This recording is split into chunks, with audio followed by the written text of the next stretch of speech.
నమస్తే, welcome to Andhraprabha. నేను విద్య. రక్షణ రంగ వ్యవస్థ బలోపేతం దిశగా ఒక్కో అడుగు ముందుకు వేస్తూ వెళ్తోంది భారత్. ఇందులో భాగంగానే సాంకేతిక పరిజ్ఞానంతో కూడిన అత్యాధునిక ఆయుధ సమీకరణపై ఫోకస్ పెట్టింది. అయితే ఇప్పుడు భారత్కు సి-ర్యామ్ వ్యవస్థ అవసరమని తెలుస్తోంది. కానీ అసలు సి-ర్యామ్ వ్యవస్థ అంటే ఏంటి? దీన్ని భారత్ ఎందుకు అమలు చేయాలని భావిస్తుంది అనేది ఇప్పుడు చూద్దాం.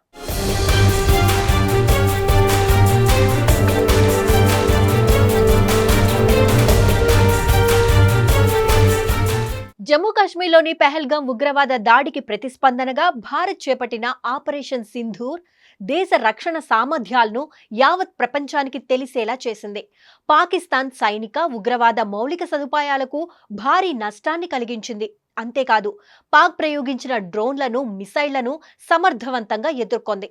అయినప్పటికీ శత్రుదేశం ప్రయోగించే డ్రోన్లు సహా పలు రకాల వైమానిక ముప్పులకు ధీటుగా సమాధానమిచ్చేందుకు భారత్కు సి-ర్యామ్ వ్యవస్థ అవసరమని నిపుణులు చెబుతున్నారు.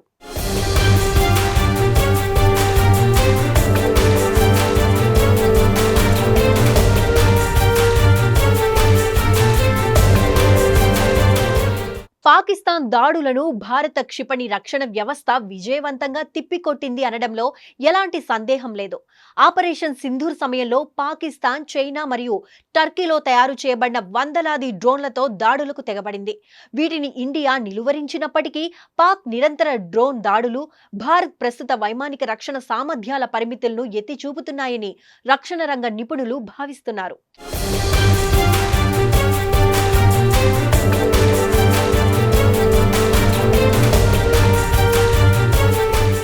ఇక భారత్ వద్ద సుదర్శన చక్ర S-400, ఆకాశ్ మిసైల్స్ వంటి అధునాతన వైమానిక రక్షణ వ్యవస్థలున్నాయి. అయినా ఈ వ్యవస్థలన్నీ ప్రధానంగా క్షిపణులు, యుద్ధ విమానాలు, రాకెట్లు వంటి వాటిని ఎదుర్కోవడానికి రూపొందించబడ్డాయి. ఈ క్రమంలోనే ఆపరేషన్ సింధూర్లో భాగంగా పాక్ క్షిపణులను S-400 డిఫెన్స్ సిస్టమ్ ధీటుగా అడ్డుకుంది. అయితే చిన్న చిన్న డ్రోన్లను గుర్తించడంలో, వాటిని నాశనం చేయడంలో ఈ సిస్టమ్ కొన్ని సవాళ్లను ఎదుర్కొంది. ఈ నేపథ్యంలో తక్కువ ఎత్తులో ప్రయోగింపబడే డ్రోన్లు సహా ఇతర వైమానిక దాడుల నుంచి సమర్థవంతంగా రక్షణ పొందటానికి ఇంకా అదనపు చర్యలు అవసరమని నిపుణులు భావిస్తున్నారు. ఇందుకోసం భారత్ అత్యవసరంగా సి-ర్యామ్ వ్యవస్థను అభివృద్ధి చేయాలి. ఈ వ్యవస్థలు సరిహద్దు వెంబడి ఉన్న వైమానిక స్థావరాల భద్రతను పెంచడంలో కీలక పాత్ర పోషిస్తున్నాయి.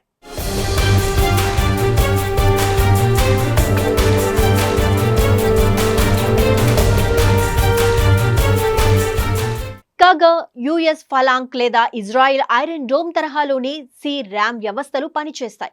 ఇవి రాకెట్లు, ఆర్టిలరీ షెల్లు, మోటార్లు, డ్రోన్లతో సహా తక్కువ ఎత్తులో ఉండే ముప్పులను నాశనం చేయడానికి రూపొందించబడ్డాయి. వీటిలోని రాడార్లు ప్రత్యర్థులు ప్రయోగించే ముప్పులను ఏకకాలంలో ట్రాక్ చేయడంతో పాటు వాటి టార్గెట్లను అంచనా వేయగలదు. ఇక ఈ రక్షణ వ్యవస్థ శత్రుదేశం ప్రయోగించే ఆయుధాలను అడ్డుకోవడమే కాదు, ప్రజలను రక్షించడానికి కూడా ఉపయోగపడుతుంది.